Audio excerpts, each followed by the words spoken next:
Bien, vamos a comenzar entonces, como les decía, esta novena clase sobre el libro del Génesis, el libro de los principios de todo. Y como ya estamos en la novena y como que ya nos hemos olvidado de algunas cosas de la número 1, de la número 2, de la número 3, vamos a hacer hoy un pequeño repaso, no de la clase en sí, de las clases en sí o de los temas, sino que vamos otra vez a recordar esas 15 partes en las que dividimos aquella primera clase, el libro del Génesis, para que sea más fácil el estudio. Vamos a trabajar sobre eso. Hoy estamos en la clase 9 y en el tema 8, pero de cualquier manera vamos a recordarlos todos para tenerlos en mente y más o menos ubicarnos en dónde estamos. Vamos a ver, habíamos dicho que dividíamos el libro del Génesis en creación del universo y la tierra. ¿Recuerdan? Capítulo 1.1 al 2.3. Ya lo vimos. Habíamos hablado de la creación del hombre y la mujer. Lo tenemos aquí en la pantalla. Habíamos hablado del pecado, uno de los temas, el tema 3 fue el tema del pecado. Y en ese tema fue que nos detuvimos un poquitito más y allí fue cuando nos desfasamos, por eso estamos en la clase 9 y el tema 8. Recuerdan que el pecado fue un tema bien interesante, que después algunas cositas vamos a seguir todavía repasando. El tema 4 fue el avance del pecado en el mundo. Hablamos acerca de Caín y hablamos acerca de Abel. Y el próximo tema, el 5 que tocamos, fueron los descendientes de Caín. ¿Recuerdan cuando hablamos de la línea mala? Y hablamos de todos esos descendientes y todo ese concepto de la maldición de Caín. ¿Recuerdan todos esos detalles? Luego nos pasamos a Set y su descendencia, otro de los hijos de Adán y Eva, y la línea elegida de la cual sale Abraham. Por supuesto, pasando por Noé. Todavía nos falta bastante para Abraham, pero Noé sí lo vamos a ver en el día de hoy. El tema número 7 fue el mundo descarriado. También hablamos de cómo la maldad comenzó a crecer y hacerse parte de la esencia de la persona. Luego, hoy nos toca el diluvio. Por fin entramos al diluvio. Creo que es un tema que todos queríamos que llegase porque es medular dentro del Génesis y dentro de la historia de la humanidad, porque hubo un nuevo comienzo. Allí se ve la misericordia de Dios. Ahora vamos a ver algunos detalles. El 9 nos queda por delante, que es la repoblación de la tierra. Y allí vamos a ver las distintas líneas y cómo se pobló lo que hoy es Europa, cómo se pobló lo que hoy es Asia, lo vamos a ver más adelante. Luego vamos a tocar en el tema número 10 otro de los puntos súper interesantes, y allí estoy casi seguro que vamos a perder otra vez un par de clases. No perder, ganarlas, pero nos vamos a atrasar. Y es Babel, la historia de Babel. La historia de la construcción de la ciudad y de la famosa Torre de Babel.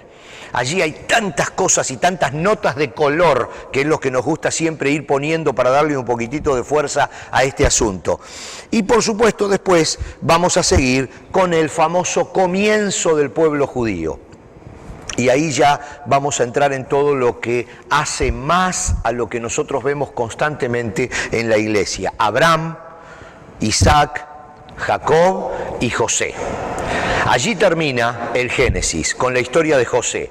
En José seguramente también vamos a demorarnos un par de clases, quizás hasta más, porque José es uno de los personajes bíblicos que tiene muchísimas enseñanzas para nosotros. Hoy, todos ellos tienen mucha enseñanza. Hoy vamos a tocar ese tema. Vamos a ir rápidamente al tema 8, como les venía diciendo, el diluvio, Noé, y los capítulos que van del capítulo 6 y versículo 9 al capítulo 9 y versículo 17.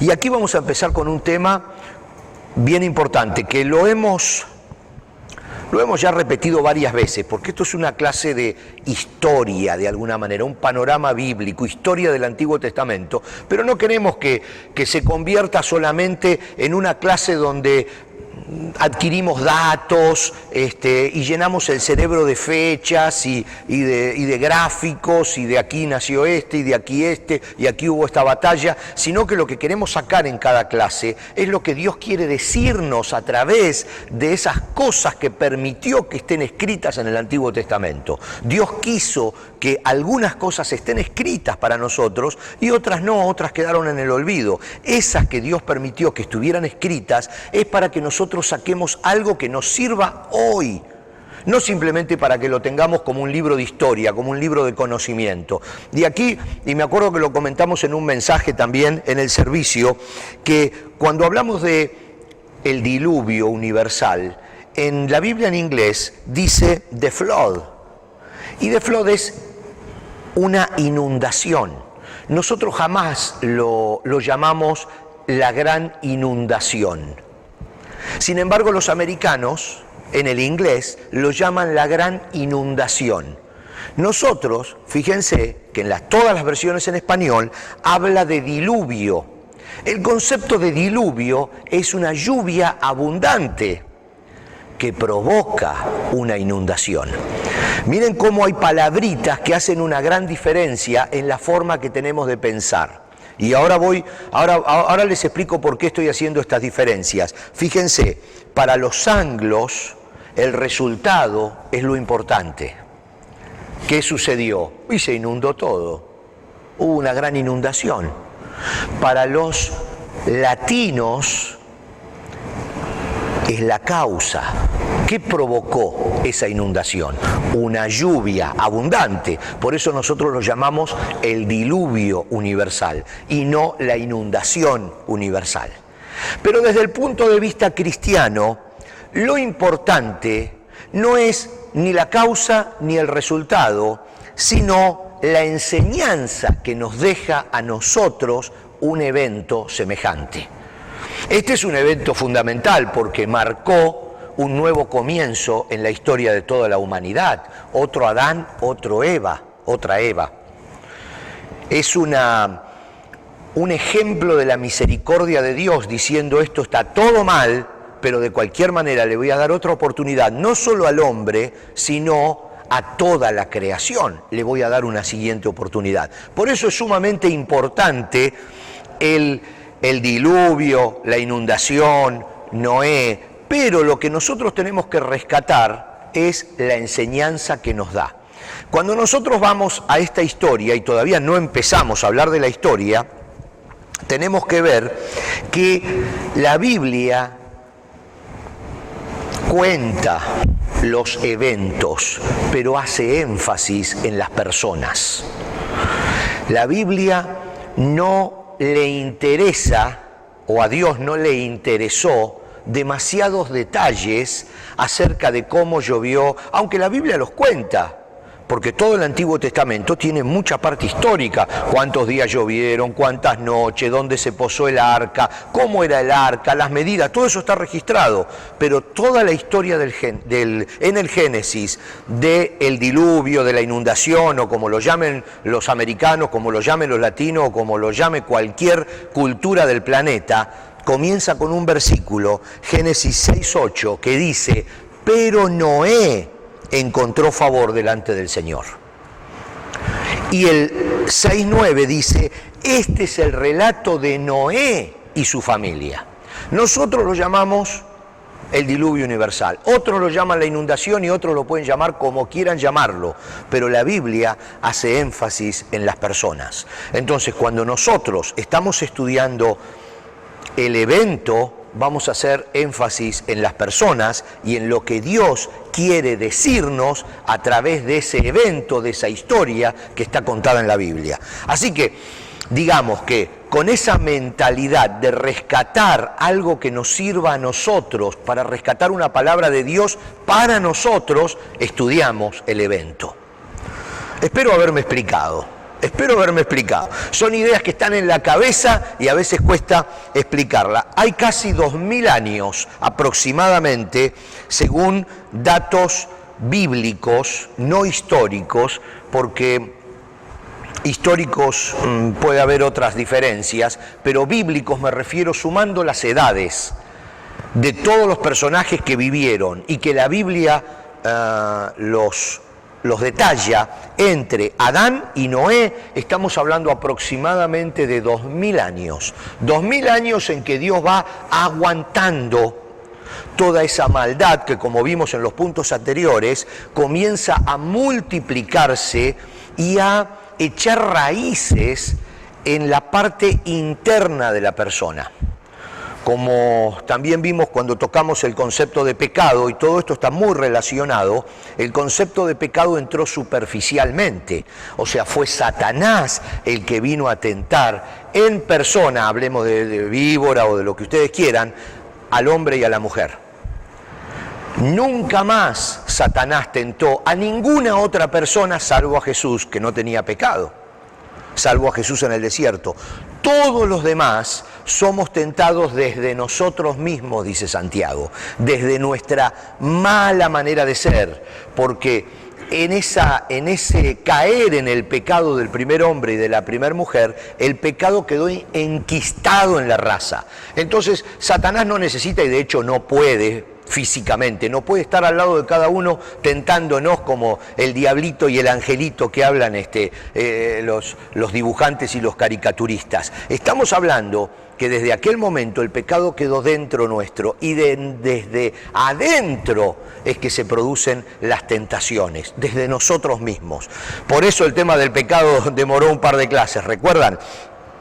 Aquí estamos hablando que Dios durante 2000 años vio cómo el pecado se enquistó en la raza humana. Hasta el punto de que la Biblia dice, lo vamos a leer, todo lo que el hombre pensaba, todo lo que el hombre hacía era malo. Y llegó el punto donde Dios dijo, ellos lo eligieron, aquí se termina todo. Pero Noé halló favor delante de los ojos de Dios. Y aquí comienza la historia de la misericordia de Dios, que se repite porque es parte de su esencia durante todo el Antiguo Testamento y durante todo el Nuevo Testamento. Aquí la muestra su misericordia, aquí Dios muestra su misericordia y a partir de ahí comienza a ser una constante en la historia de la humanidad, porque Dios acepta una humanidad caída y le da la oportunidad de que se recupere. Ya vamos a llegar a todo eso. Génesis 6, 8 al 22 dice, pero Noé encontró favor delante del Señor. Este es el relato de Noé y su familia. Noé era un hombre justo, la única persona intachable que vivía en la tierra en ese tiempo y anduvo en íntima comunión con Dios, no hay problema, anduvo en íntima comunión con Dios y dice, Noé fue padre de 3 hijos, Sem, Can y Jafet. Ahora bien, Dios vio que la tierra se había corrompido y estaba llena de violencia. Dios observó toda la corrupción que había en el mundo, porque todos en la tierra eran corruptos. Me gusta esta nueva versión, la nueva traducción viviente. Es muy clara. Fíjense esto.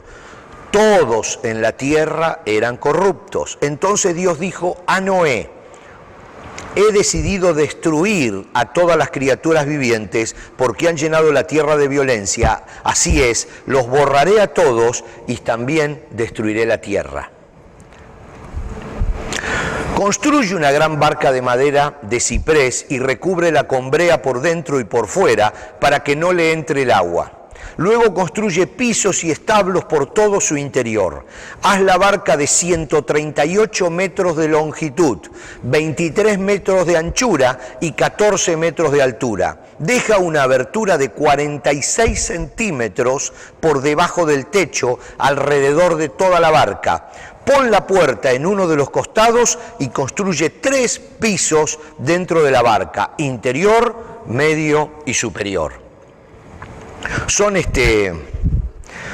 instrucciones no muy detalladas, pero al fin instrucciones de cómo debería ser ese barco, esa caja de madera flotante. Mira, dice Dios. Estoy a punto de cubrir la tierra con un diluvio. Seguimos leyendo el texto bíblico. Estoy a punto de cubrir la tierra con un diluvio que destruirá a todo ser vivo que respira. Todo lo que hay en la tierra morirá, pero confirmaré mi pacto contigo.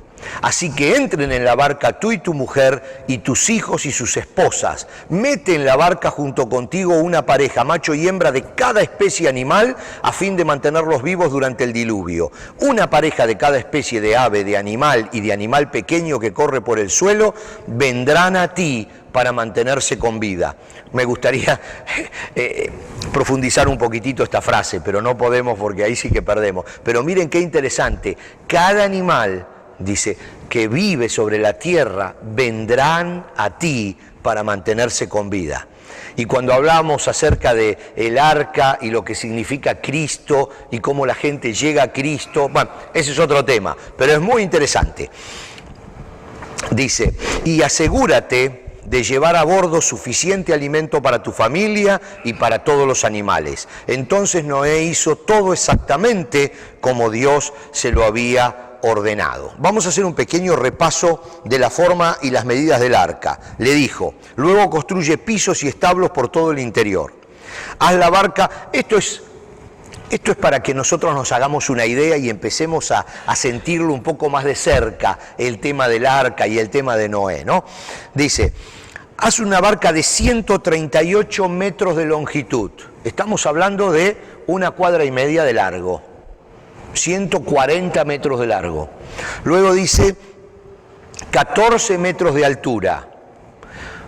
Hablando en metros, cada piso tiene más o menos unos 3 metros. Así que estamos hablando de que tendría 3 por 4, 12, más o menos unos 4 a 5 pisos de altura. Para que más o menos vayamos imaginándonosla. Y luego dice, alrededor de toda la barca, bueno, 14 metros de ancho, dice, alrededor de toda la barca, pon debajo del techo, alrededor de toda la barca, una abertura de 46 centímetros. 46 centímetros son medio metro, es más o menos 1,5 pies. Dice, pon la puerta en uno de los costados y construye 3 pisos dentro del arca, de esa famosa embarcación, de ese cajón de madera que Dios le estaba diciendo a Noé que construya. La proporción que figura en la Biblia que Dios le ordenó a Moisés que siguiera, largo y ancho, esa proporción es de 6:1, 6 veces el ancho. O sea, tanto de ancho, 6 veces, es la misma proporción que tiene actualmente toda la arquitectura naval moderna. Todos los barcos en la actualidad tienen 6 anchos de largo. ¿Logré explicarme? Esa proporción es la proporción que siguen actualmente los grandes transatlánticos. Grandes transatlánticos que cruzan el océano tienen esa proporción hoy en día. Esta es el arca de Noé.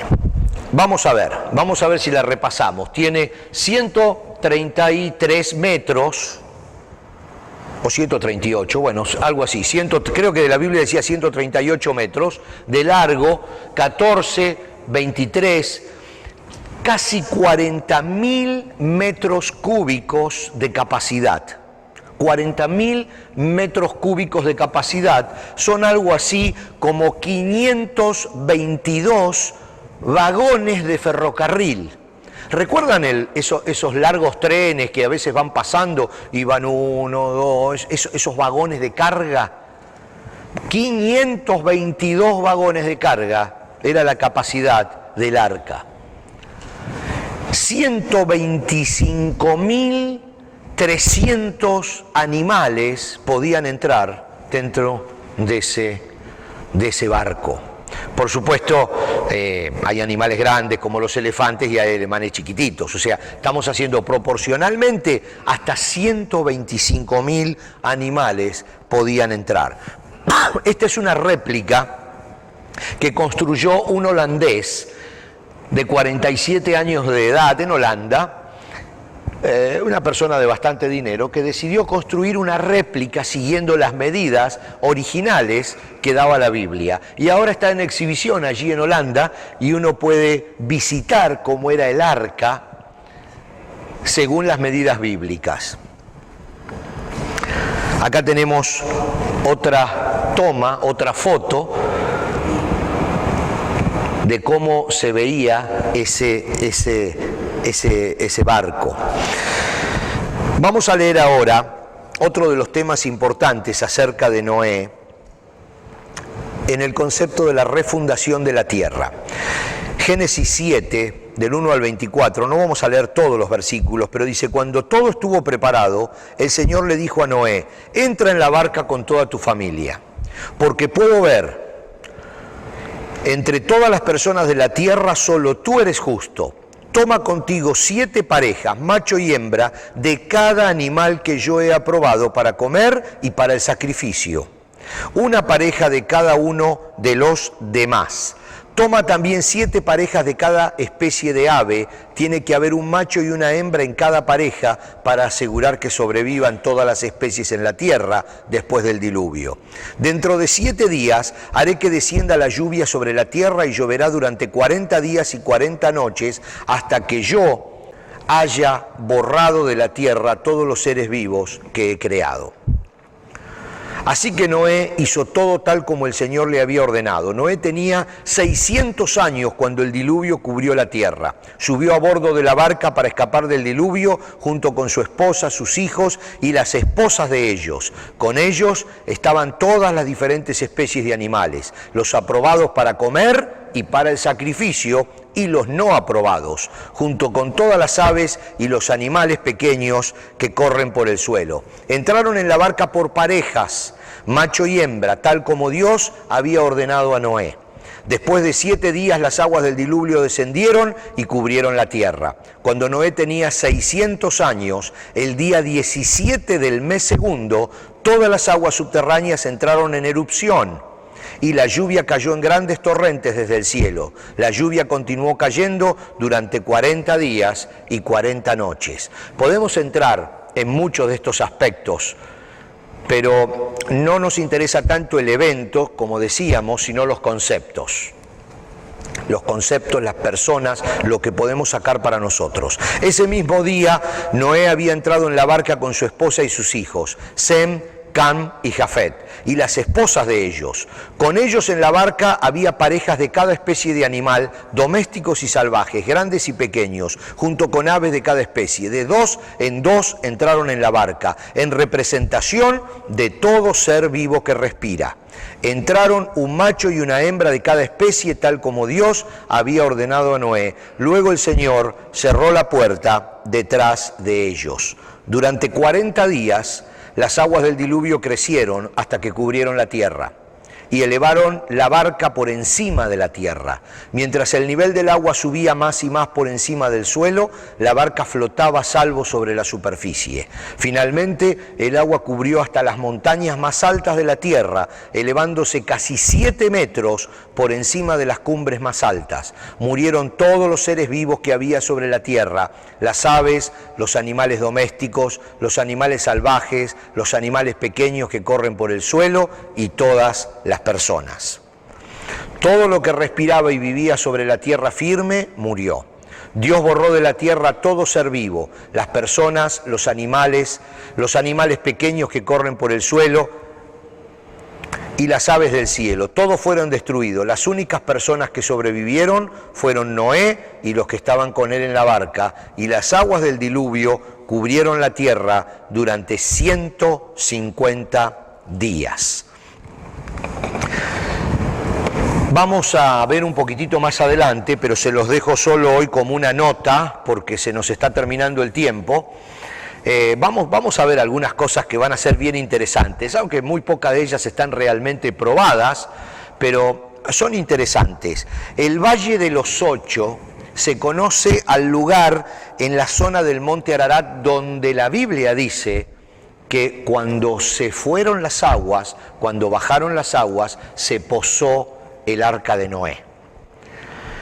Es bien interesante esta historia y la vamos a estudiar. Es un lugar que hoy prácticamente permanece con hielos perpetuos. Toda esa zona está constantemente congelada. En algunos momentos del año, en pleno verano, por causa del deshielo, algunas partes se ven.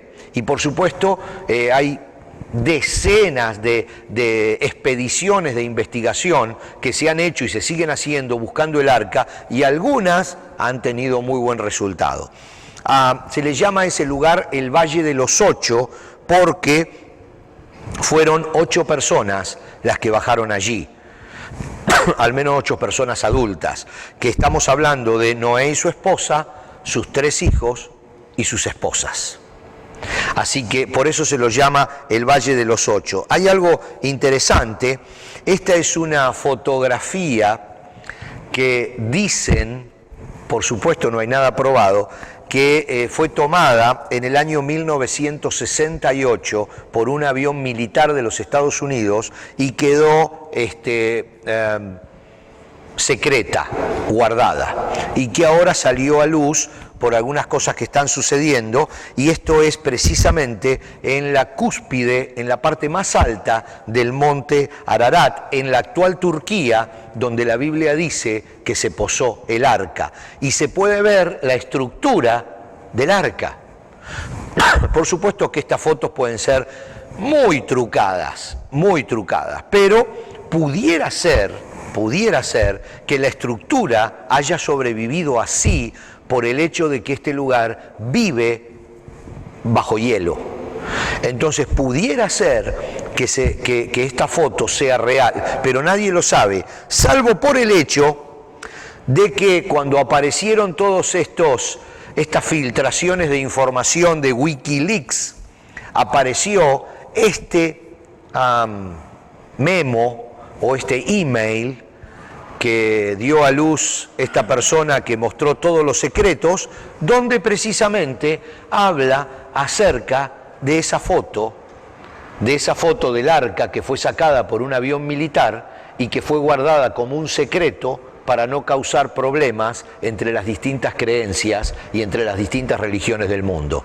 Y después se los puedo mostrar y se los puedo enviar, y entonces habla acerca de los restos de la embarcación que fueron descubiertas en la cima del monte Ararat. ¿Quién sabe? ¿Quién sabe? Pero se los dejo como una nota de color, cosa de interesarlos, para que la próxima clase podamos seguir aprendiendo un poquitito más acerca del diluvio, de la inundación y de Noé y del favor que el hombre halló con Dios para mostrar toda su misericordia para con nosotros. Nos vemos en la próxima clase, no falten.